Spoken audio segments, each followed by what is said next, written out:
আমাদের সাথে যে বিক্ষোভ ওই বিক্ষোভ মিছিলে উপস্থিত থাকবেন। আপনারা উপস্থিত থাকলে আমাদের ছেলে মেয়েদের সাহস আরো বাড়বে। আপনারা যদি উপস্থিত না থাকেন তাহলে প্রত্যেকটা পারবো ইনশাল্লাহ। আপনি কেন এখানে আসছেন? ছাত্রদের আজকে আন্দোলনটা কিসের জন্য? কেন আপনি এখানে আসছেন?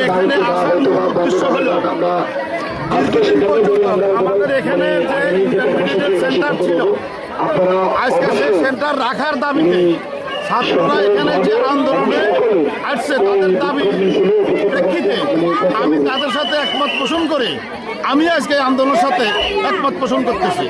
ধন্যবাদ। এবং আমরা চাই আমাদের এই সেন্টার যেন এখানে যেন থাকে।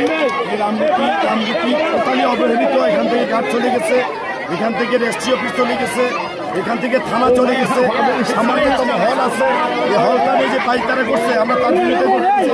আজকের এই খোলাফানের দাবির সাথে আমরা একত্রতা পোষণ করে এবং দাবি না মানা পর্যন্ত ছেলেদের যে কোনো আন্দোলনের সাথে আমরা একমত এবং ঐক্যবদ্ধ থাকবো।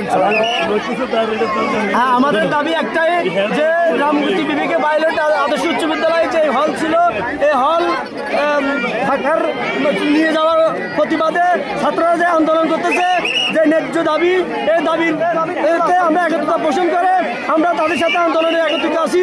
এবং আমি উপজেলা প্রশাসনকে বলবো যেন তাদের ন্যায্য দাবি আদায় উপজেলা প্রশাসন এটা দৃষ্টি আকর্ষণ করে, রামগতি বাজারের ব্যবসায়ীদের কথা চিন্তা করে, হাজার হাজার জনগণ এদের চলাচলের বিঘ্ন করছে, এটা চিন্তা করে যেন আমাদের দাবি, আমাদের ছাত্রছাত্রীদের ভাই বোনদের দাবি আদায় না হওয়া পর্যন্ত আমরা তাদের সাথে মাঠে থাকবো।